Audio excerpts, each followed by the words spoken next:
Hello दोस्तों, गुलविंदर जी के study में आप सभी का स्वागत है। दोस्तों, आज के इस वीडियो में हमने सामान्य ज्ञान से जुड़े हुए बहुत ही महत्वपूर्ण प्रश्न आपके लिए लाए हैं जो आपके परीक्षाओं में पूछे जा सकते हैं। तो दोस्तों, वीडियो को बिल्कुल भी स्किप करके मत देखिएगा, वीडियो को शुरू से अंत तक देखिएगा। और हाँ दोस्तों, अगर आप में से भी कोई SSC, railway, banking, army, police या फिर किसी भी तरीके के सरकारी परीक्षाओं की यदि आप तैयारी कर रहे हैं तो फिर हमारे चैनल गुलविंदर जी के स्टडी को अभी सब्सक्राइब कर ले, क्योंकि परीक्षाओं में आने वाले महत्वपूर्ण जीके, जीएस और महत्वपूर्ण करंट अफेयर के प्रश्न के वीडियो हम आपके लिए डेली लाते रहते हैं।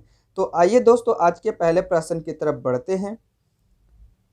पहला प्रश्न पूछा गया है दोस्तों। पहला प्रश्न है कि निम्न में से कौन सी भाषा भारत की शास्त्रीय भाषा नहीं है। तो पाली भाषा जो है दोस्तों भारत की शास्त्रीय भाषा नहीं है। तो ऑप्शन डी इसका सही होगा, पाली भाषा। ठीक है। अगला प्रश्न है प्रश्न नंबर 2। किस राज्य में प्रतिवर्ष तरन नेतर नामक मेला जो है लगाया जाता है। तो गुजरात में हर साल जो है तरनेतर नामक जो है त्योहार मनाया जाता है या मेला लगता है दोस्तों। ऑप्शन सी इसका सही होगा, गुजरात। ठीक है, गुजरात राज्य। अगले प्रश्न की तरफ बढ़ते हैं। प्रश्न नंबर तीसरा है।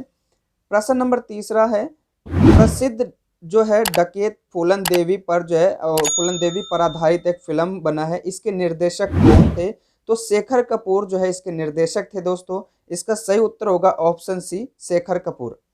प्रश्न नंबर 4 है, प्रसिद्ध दिलवाड़ा का जो जैन मंदिर है वो किस राज्य में स्थित है। तो राजस्थान में ये मंदिर जो है जैनियों का प्रसिद्ध मंदिर जो है मौजूद है। तो ऑप्शन ए इसका सही हो जाएगा, राजस्थान। अगले प्रश्न की तरफ बढ़ते हैं। प्रश्न नंबर 5 है दोस्तों। प्रश्न नंबर 5 है, नटराज की कांस्य की जो प्रतिमा है यानी मूर्ति, वो किसके शासन काल में बनाया गया था। तो चोल राजुओं के शासन काल में जो है इसे बनाया गया था दोस्तों। तो ऑप्शन डी इसका सही होगा, चोल शासक अथवा चोल शासन। प्रश्न नंबर 6, गरबा एक लोक नृत्य है जिसकी उत्पत्ति डैक्स में हुई थी। गुजरात में इसकी उत्पत्ति हुई है और गुजरात का जो है प्रसिद्ध डांसों में से एक है गरबा। तो इसका सही उत्तर होगा ऑप्शन बी, गुजरात राज्य। अगले प्रश्न की तरफ बढ़ते हैं। प्रश्न नंबर 7। प्रश्न नंबर 7 है दोस्तों, सूर्य मंदिर कौन से राज्य में स्थित है। तो सूर्य मंदिर जो है उड़ीसा राज्य में स्थित है दोस्तों। तो उत्तर हो जाएगा ऑप्शन सी, उड़ीसा राज्य। दोस्तों, वीडियो को लाइक करते रहिएगा, शेयर का बटन दबाना ना भूलें। अगला प्रश्न है दोस्तों, प्रश्न नंबर 8। पीनियल ग्रंथि कहाँ पर मौजूद होती है। तो पीनियल ग्रंथि हमारे मस्तिष्क में होता है। तो ऑप्शन सी इसका सही हो जाएगा, मस्तिष्क। ठीक है। अगले प्रश्न की तरफ बढ़ते हैं। प्रश्न नंबर 9। प्रश्न नंबर 9 है दोस्तों, सामान्य मनुष्य में कुल कितने गुणसूत्र पाए जाते हैं। तो 46 अर्थात 46 गुणसूत्र जो है सामान्य मनुष्य के अंदर जो है पाए जाते हैं। तो ऑप्शन बी इसका सही हो जाएगा, 46। ठीक है। अगला प्रश्न है प्रश्न नंबर 10।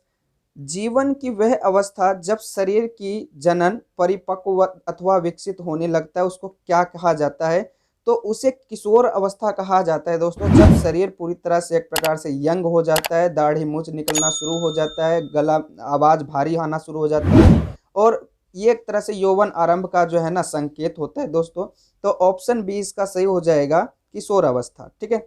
अगले प्रश्न की तरफ बढ़ते हैं। प्रश्न नंबर 11। प्रश्न नंबर 11 है दोस्तों कि वाहनों में प्रयुक्त जो है साइड मिरर किस प्रकार का दर्पण है। तो वाहनों में जो प्रयोग किया जाता है शीशा, जिसे पीछे के गाड़ियों को देखने के लिए प्रयोग किया जाता है, उसमें उत्तल दर्पण का प्रयोग किया जाता है। तो ऑप्शन ए इसका सही हो जाएगा, उत्तल दर्पण। दोस्तों, लाइक करते रहिएगा, अच्छा लगे वीडियो तो। अगला प्रश्न है प्रश्न नंबर 12। अल्बर्ट आइंस्टाइन कौन से या किस वर्ष जो है यहाँ पर आ जाएगा दोस्तों। ठीक है, कौन की जगह किस वर्ष भौतिक क्षेत्र में नोबेल पुरस्कार दिया गया था। तो सन 1921 में भौतिक क्षेत्र पर अल्बर्ट आइंस्टाइन को जो है नोबेल पुरस्कार जो है मिला था दोस्तों। तो ऑप्शन डी इसका सही हो जाएगा, 1921। अगले प्रश्न की तरफ बढ़ते हैं। प्रश्न नंबर 13।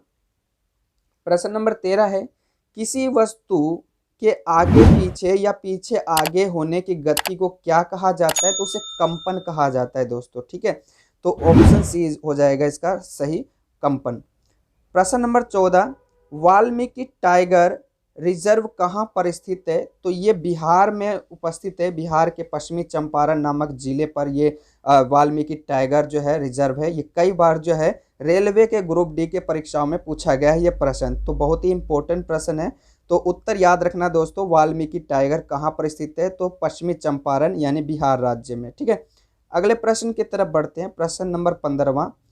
प्रश्न नंबर 15 है दोस्तों, एपी कल्चर। ठीक है, एपी कल्चर विशेष रूप से डिजाइन किए गए लकड़ी के बक्से में डेस्क के वैज्ञानिक पालन की तकनीक है। तो मधुमक्खियों के पालन को ही जो है ना एपी कल्चर कहा जाता है दोस्तों। तो मधुमक्खियों के शहद के लिए ये विशेष प्रकार का जो है तकनीक होता है। तो इसमें शहद के लिए ये एक प्रकार से पालन होता है। ठीक है, तो एपी कल्चर का जो मतलब वैज्ञानिक रूप से प्रयोग किया जाने वाला जो शब्द है वो शहद के लिए होता है, मधुमक्खियों के पालने के लिए। तो ऑप्शन ए इसका सही हो जाएगा, शहद अथवा मधुमक्खी। ठीक है, अगला प्रश्न है प्रश्न नंबर 16। मानस टाइगर रिजर्व जो है भारत के किस राज्य में स्थित है? तो मानस जो टाइगर रिजर्व है वो भारत के जो है असम राज्य में जो है वो उपस्थित है। दोस्तों इसका आंसर में थोड़ा सा मुझे डाउट है, आप हमें कमेंट करके इसका सही उत्तर दे सकते हो। इसमें मुझे थोड़ा सा डाउट है कि मानस टाइगर रिजर्व भारत के किस राज्य में। अगर आपको इसका उत्तर आता है तो आप प्लीज़ हमारे कमेंट में इसका सही आंसर दीजिएगा। हम अगले प्रश्न की तरफ बढ़ते हैं दोस्तों। ठीक है, प्रश्न नंबर 17वां। प्रश्न नंबर 17 है दोस्तों कि कह रहा है भारत में कॉफ़ी का अधिकतम उत्पादन करने वाला राज्य कौन सा है? तो भारत में जो कॉफ़ी है, ठीक है, कॉफ़ी के मामले में केरल, कर्नाटक इसका सही हो जाएगा दोस्तों। ठीक है, कर्नाटक राज्य जो है वो कॉफ़ी के लिए जाना जाता है। ठीक है, और कर्नाटक के बाद केरल भी आता है दोस्तों। ठीक है, लेकिन यदि चाय पूछा जाए दोस्तों तो चाय, ठीक है, यदि अगर आपसे चाय पूछा जाए तो हो जाएगा उत्तर इसका असम। असम राज्य फिर हो जाएगा, लेकिन यहाँ कॉफ़ी है तो कर्नाटक और केरल हो जाएगा इसका सही उत्तर। अगले प्रश्न की तरफ बढ़ते हैं। प्रश्न नंबर 18वां। प्रश्न नंबर 18 है दोस्तों, हरित क्रांति में किसे शामिल नहीं किया गया? प्रश्न को बड़ा ध्यान से पढ़ना है। ये कह रहा है हरित क्रांति में कौन से चीज़ों को शामिल नहीं किया गया है? तो गांव की सड़कों का सुधार ये शामिल नहीं किया गया है दोस्तों। ठीक है, इसके अलावा बीजों की अधिक उपज देने वाली किस्म को ये शामिल किया गया है। गांव में पक्का आवास का निर्माण कराना ये भी शामिल नहीं, आवास का नहीं, ये खेती बाड़ी से रिलेटेड था। चौथा देख लेते हैं, खेती में उन्नत तकनीक का प्रयोग के लिए ये भी शामिल था। तो यानी कि बी और सी जो है इसका सही उत्तर हो जाएगा दोस्तों। अब देखते हैं इसमें बी और सी कौन सा है। तो ये देखिए यहाँ पर ऑप्शन बी इसका सही हो जाएगा, बी और सी। सॉरी, बी और सी को शामिल किया गया था। क्वेश्चन कह रहा है कि किसे शामिल नहीं किया गया था? तो ए और डी को जो है शामिल नहीं किया गया था। तो ऑप्शन इसका सही हो जाएगा ए और डी। ठीक है, ऑप्शन सी इसका सही हो जाएगा, ए और डी को शामिल नहीं किया गया था। ठीक है, सॉरी, ए और डी, सॉरी दोस्तों, ए और डी नहीं होगा, ए और सी हो जाएगा। ए और सी यानी कि गांव में पक्का निर्माण और सड़क जो है इसको शामिल नहीं किया गया था। तो ऑप्शन डी इसका सही हो जाएगा, ए और सी को शामिल नहीं किया गया था। ठीक है, एक बार फिर से समझिएगा दोस्तों, फिर से मैं आपको टिक मार्क करके बता देता हूँ कि हरित क्रांति में किसे शामिल नहीं किया गया था? तो गांव की सड़कों को सुधार करना ये शामिल नहीं किया गया था, और गांव में पक्का आवास इसे शामिल नहीं किया गया था। यानी कि ए और हो जाएगा सी। ठीक है, ए और सी इसका, यानी कि ऑप्शन डी इसका सही हो जाएगा, ए और सी। अगले प्रश्न की तरफ बढ़ते हैं। प्रश्न नंबर 19वां। प्रश्न नंबर 19 है, अनेक प्रकार की शराब और शैंपेन के लिए प्रसिद्ध क्षेत्र है। तो भूमध्य सागर जो है ये शराब और शैंपेन बनाने के लिए बहुत प्रसिद्ध क्षेत्रों में से एक है। तो इसका सही उत्तर होगा ऑप्शन सी, भूमध्य सागर। प्रश्न नंबर 20 है, निम्नलिखित में से कौन सा देश चाय का निर्यातक नहीं है? प्रश्न देखिए यहाँ कह रहा है कौन सा देश चाय का निर्यात नहीं करता है? तो यूनाइटेड किंगडम, जिसे हम कहते हैं ब्रिटेन अथवा इंग्लैंड, ये एक प्रकार से चाय का निर्यात नहीं करता है। तो ऑप्शन ए हो जाएगा, यूनाइटेड किंगडम। ठीक है, अगला प्रश्न है प्रश्न नंबर 21। प्रश्न नंबर 21 दोस्तों, निम्न में से किसकी राजधानी बीजिंग है? तो चीन की राजधानी बीजिंग है। तो इसका उत्तर होगा ऑप्शन सी, चीन। प्रश्न नंबर 23 है, हरित क्रांति का जनक किन्हें माना जाता है या कौन थे? तो डॉक्टर नॉर्मन बोरलॉग जो है ये हरित क्रांति के जनक माने जाते हैं। तो ऑप्शन ए इसका सही हो जाएगा, डॉक्टर नॉर्मन बोरलॉग। ठीक है, अगला प्रश्न की तरफ बढ़ते हैं। प्रश्न नंबर 23। प्रश्न नंबर 23 है दोस्तों कि फूलों की घाटी राष्ट्रीय उद्यान कहाँ पर स्थित है? तो उत्तराखंड में ये स्थित है। ऑप्शन ए इसका सही हो जाएगा, उत्तराखंड। प्रश्न नंबर 24, निम्न में से किस देश के साथ चीन की सीमा सबसे लंबी लगती है?